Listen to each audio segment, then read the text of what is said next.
Camarades militants et sympathisants du FSD et des partis membres de l'opposition, mesdames et messieurs, fidèle à mon devoir d'informer l'opinion nationale et internationale sur les questions d'intérêt majeur concernant la gouvernance et l'avenir de notre pays, je vous remercie vivement d'avoir répondu à notre invitation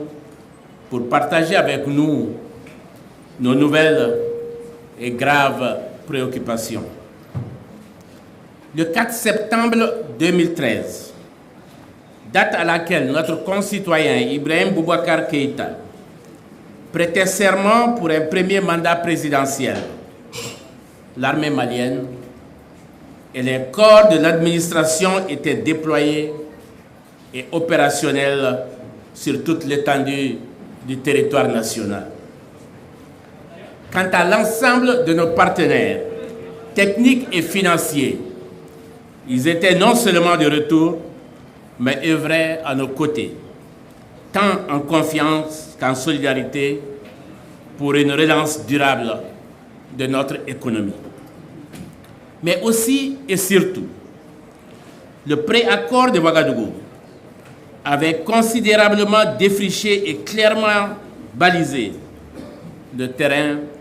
en fixant un calendrier précis pouvant et devant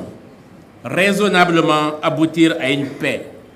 et une réconciliation durable dans les délais parfaitement maîtrisables. De cette date à aujourd'hui, 3 septembre 2019, soit 6 ans, jour pour jour, en passant par une nouvelle élection en août 2018, dont l'organisation et les procédures s'avéraient plus que contestables et dont le résultat a été massivement et régulièrement contesté. Le maître mot qui rythme et caractérise le régime d'Ibeka est, lui, sans aucune contestation possible, celui de scandale. Scandale avec un S majuscule, tant ils se sont succédés à forte dose et à coûts exorbitants. Scandale relatif à l'achat de l'avion présidentiel, d'équipements militaires, d'engrais frédatés, à la passation des marchés surfacturés, à la construction de logements sociaux, et la liste n'est pas exhaustive. Scandale en toute impunité, touchant aux domaines sensibles de la sécurité, de l'éducation, de la santé, de l'aménagement routier parmi d'autres, sur fond de malversations financières, de fraude fiscale et douanière, l'ensemble impactant gravement le quotidien tant social, économique et civique de nos populations. Les scandales se sont multipliés tragiquement en phase avec les cortèges funèbres consécutifs aux violences meurtrières,